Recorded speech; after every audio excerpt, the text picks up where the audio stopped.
What if I told you a man started a pharmaceutical company not with a revolutionary drug, but with a revolutionary idea?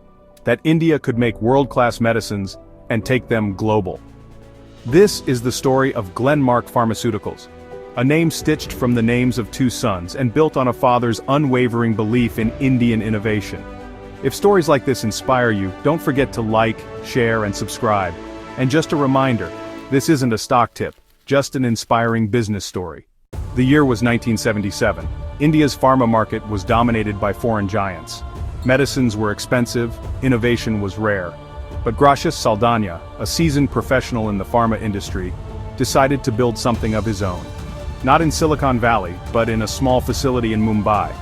Glenmark began by manufacturing and marketing its own products, long before startups became buzzwords. While most Indian companies were content copying existing formulas, Gracias believed in building a brand and reaching markets others ignored. By the late 1980s, Glenmark started expanding internationally, first into Africa, Eastern Europe, and then Latin America. This was risky. These markets were unstable, unfamiliar, and distant. But for Glenmark, they were also full of unmet demand. While most Indian companies chased the West, Glenmark went where others wouldn't, and built a global footprint from the ground up. The company listed on the BSE in 1999 and the NSE in 2000, opening a new chapter in its journey. Around this time, another turning point arrived. Glenn Saldanha, Gracias' son, joined the business in 1998 after working in the US. In 2001, he became CEO. Many wondered if Glenn could lead a complex business like Glenmark. But what he brought was transformative, a deep belief in research and development. At a time when most Indian pharma firms focused purely on generics, Glenmark did the unthinkable. It began investing 8 to 10% of its revenue into drug discovery. In 2004, it signed its first big licensing deal with Forest Laboratories, a landmark moment that proved Indian companies could innovate, not just imitate. Of course, not every bet paid off. One of their promising respiratory molecules failed in trials, costing years and crores in sunk investment, but Glenmark didn't fold. They pivoted, partnered smarter, and focused on specialty areas, particularly dermatology, respiratory, and oncology. By FY 2024, Glenmark earned Rs 941 crore in revenue, over 70% of it from international markets.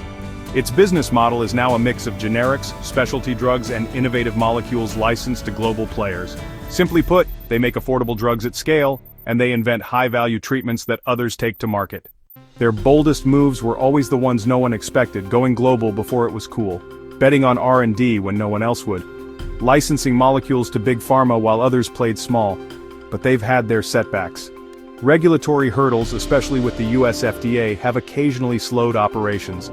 Price erosion in generics is a constant threat, and competition from both Indian peers and multinational giants is fierce. So here's a quick SWOT snapshot. Strengths: a truly global presence, strong R&D capability, and early mover advantage in underserved markets. Weaknesses: exposure to regulatory risks and high dependency on developed markets. Opportunities: India's pharma industry is expected to hit $130 billion by 2030. Glenmark could tap new therapies, biosimilars, and emerging market demand. Threats: patent cliffs, pricing pressures, and ever tougher compliance norms. But through it all, Glenmark has stayed true to its DNA, ambition without arrogance. When Gracias Saldanha passed in 2012, Glenmark had already become a global player. But under Glenn, it evolved into something more. A company that didn't just make medicines, but made statements about what Indian pharma could be. From a modest beginning in Mumbai, to molecules licensed on global stages, Glenmark is living proof that bold ideas, backed by smart execution and relentless belief, can change the game. So if you're dreaming of building something the world hasn't seen yet, remember this story. Remember that it started not with a miracle drug, but with a quiet man, a rented factory, and a belief that India could lead, not follow.